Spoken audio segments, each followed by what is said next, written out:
সন্ত্রাস বিরোধী আইনের আওতায় ফ্যাসিবাদী দল হিসেবে আওয়ামী লীগের কার্যক্রম নিষিদ্ধ যখন টক অব দ্য টাউন, তখন সবার আগ্রহ এই বিষয়ে বিএনপির প্রতিক্রিয়া কি।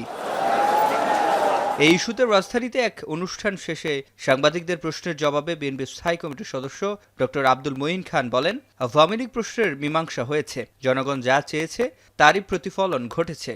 এটা আজকের বাংলাদেশের প্রেক্ষাপটে আর কোনো গুরুত্বপূর্ণ প্রশ্ন নয়, এটার মীমাংসা হয়ে গিয়েছে। এখানে যে কথা আমি একটু বলেছি যে জনগণের যে ইচ্ছা তার প্রতিফলন ঘটাতে হবে।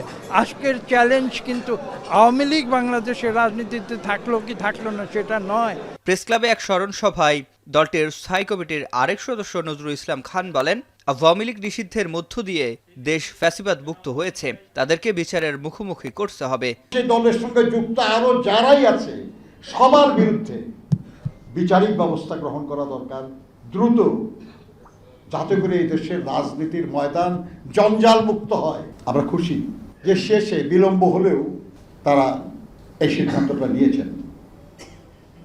বাংলাদেশ ফ্যাসিবাদ মুক্ত হয়েছে, ফ্যাসিবাদীদের হাত থেকেও মুক্ত হওয়ার একটা সম্ভাবনা তৈরি হয়েছে।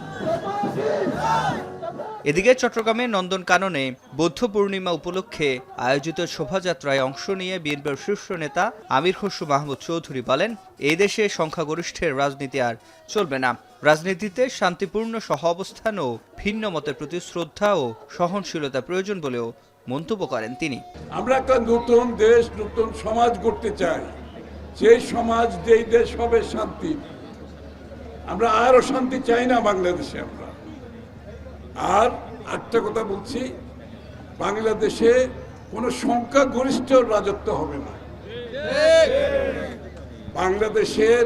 বাংলাদেশ পরিচালনা হবে প্রত্যেকটি নাগরিকের অংশগ্রহণের মাধ্যমে। আওয়ামী লীগ নিষিদ্ধের বিষয়ে মহাসচিব মির্জা ফখরুল ইসলাম আলমগীরের দেয়া বিবৃতিতে বলা হয়েছে, বিলম্ব হলেও আওয়ামী লীগের কার্যক্রম নিষিদ্ধ করায় আনন্দিত বিএনপি। বিবৃতিতে বলা হয়, চলতি বছরের 10 ফেব্রুয়ারি প্রধান উপদেষ্টার কাছে দেয়া পত্রে গণহত্যা ও মানবতা বিরোধী অপরাধের দায়ে আওয়ামী লীগকে রাজনৈতিক দল হিসেবে বিচারিক প্রক্রিয়ায় আনার দাবি জানায় বিএনপি।